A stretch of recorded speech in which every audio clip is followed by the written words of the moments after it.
parang walang nangyari. Yan po ang statement ng ating butihing Senadora Risa Hontiveros. Siguro po para sa inyong mga wala dito. Pero para sa amin na nandito, napakaraming nangyari. Takot na takot po ako na kailangan ko na magpaalam sa mga anak ko. At yung staff ko, 2 pintuan ang pagitan ko sa putukan. Yung staff ko na si Claire, na 20 years na sa akin, nandun siya sa labas. Siya sa 12-year-old son. Kinuwento niya sa akin late na tumatakbo siya, hindi niya alam kung saan siya pupunta. Pero nung pagkatapos ng lahat, pagtingin ko ng group natin, yung dating majority group, walang ni isa sa inyong nangamusta sa amin.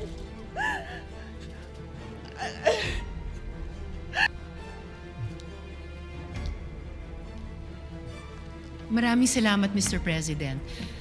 I empathize with the experiences and the feelings expressed by the gentlewoman from Taguig and Pateros. May I just repeat what I clearly stated at the context of na parang walang nangyari.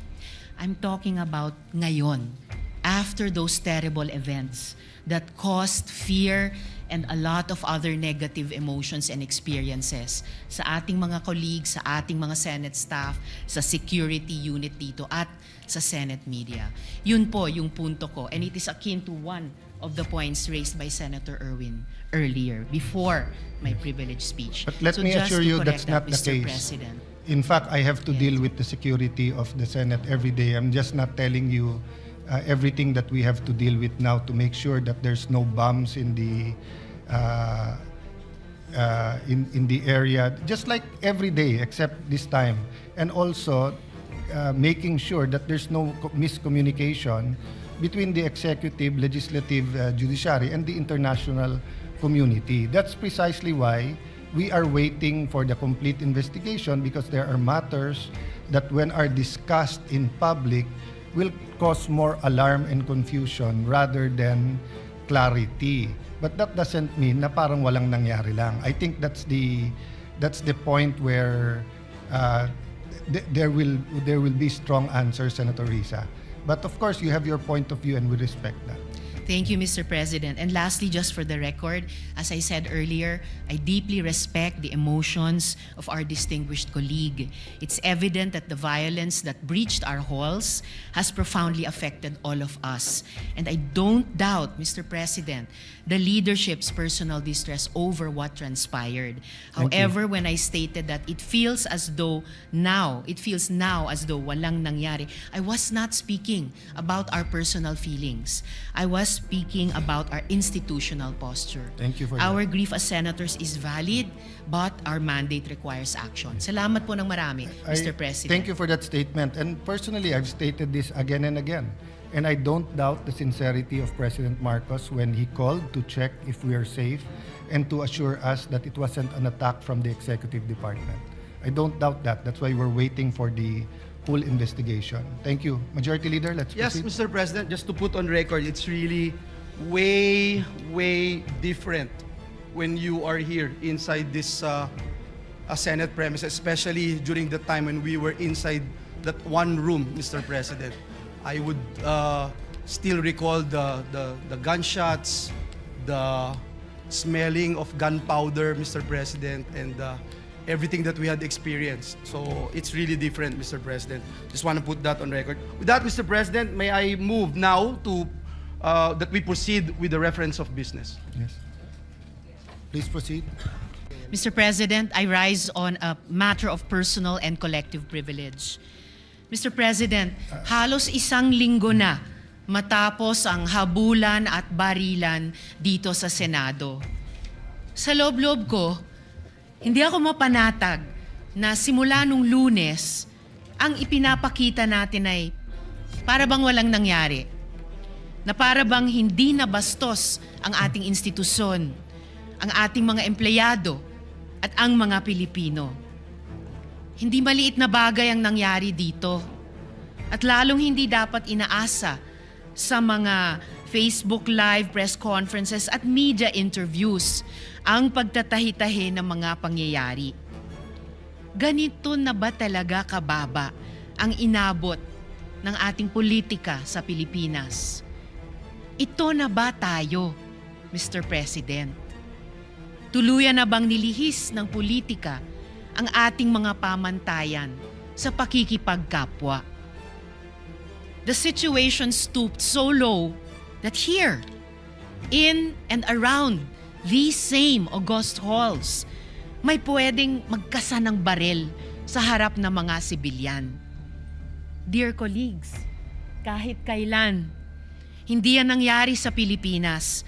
Kahit panahon ng kudeta, not even during the darkest days of martial law, did gunfire erupt within our halls.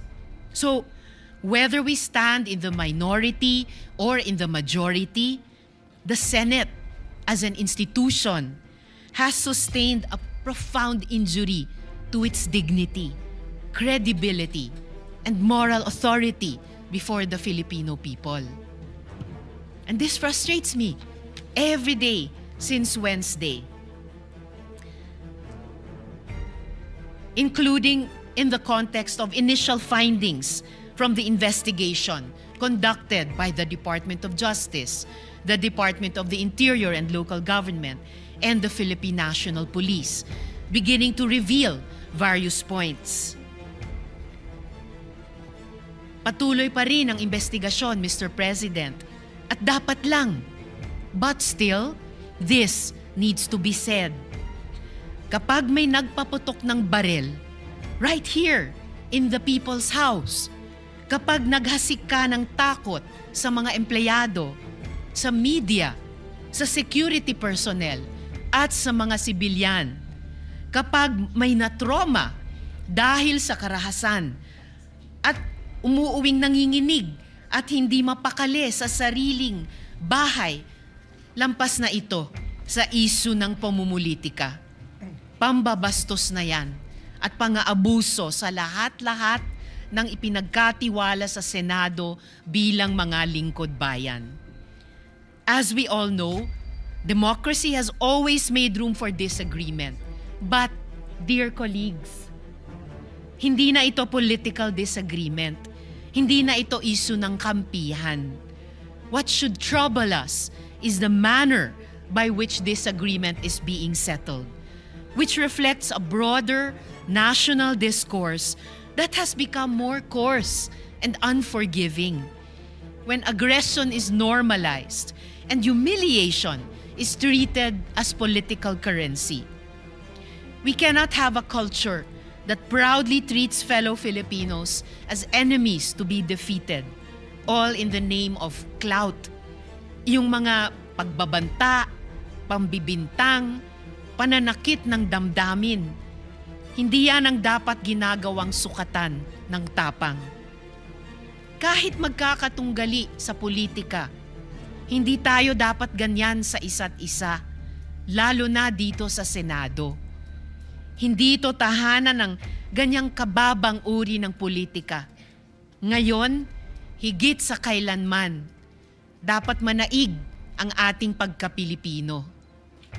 I refuse to believe na tayong mga Pilipino ay mga bulag na sumusunod sa sino mang politiko. I refuse to believe na wala nang natitirang malasakit, hiya o pagmamahal sa bayan. Kasi ang mga krisis, ang mga sakuna, hindi yan nagtatanong kung sinong kakampi mo sa politika. Lahat tayo tinatamaan at lahat tayo may responsibilidad. At tayo mismo, dito sa Senado, kaya nating magkasundo. In fact, all of the laws I myself have championed could not have passed without the support of those from across the political aisle. And I refuse to believe that this institution that has crafted laws for the most marginalized, that has conducted crucial investigations, that have moved the needle at various political junctures, is beyond repair or redemption.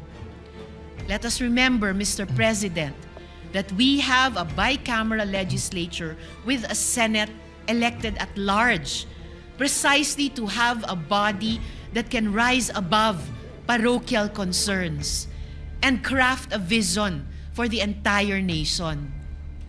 At kaya kong sabihin ng buong puso that this Senate has, at its best, shown that disagreement does not destroy our common duty. We have passed laws across party lines. That is why we cannot act as though nothing happened last week. Alam natin ang tama at mali. Alam natin kapag sumosobra na. And this is what our country needs from us now. For the Senate, in this difficult hour, to reflect the best of our people. May we prove worthy of the trust that our people have placed in us. Marami pong salamat sa inyo at sa lahat, Mr. President. Before I recognize Senator Pia and Senator Marcoleta, you know, the curious thing is the prayer of Senator Kiko and the prayer of former Senate President Tito Soto yesterday. We all agree with it. We're just looking at it from different sides of the political lens.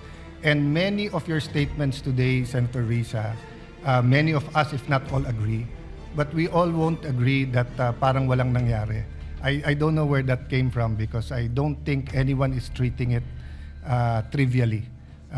It's just a matter of how we can focus on it given that there is a real economic crisis, crisis of prices, oil crisis. Our stock is running out. We're convening into an impeachment court. You know, our staff are overwhelmed by the number of investigations, by the number of subpoenas that are here. They're asking us to produce so many things while we're also doing our own. So while we will agree with you and let's discuss later on which committee, I do not think anyone is acting as if parang walang nangyari. Senator Pia or Senator Marcoleta? Thank you, Mr. President. Mr. President, may I ask if Senator Risa would yield to a few questions? Can we take a minute suspension?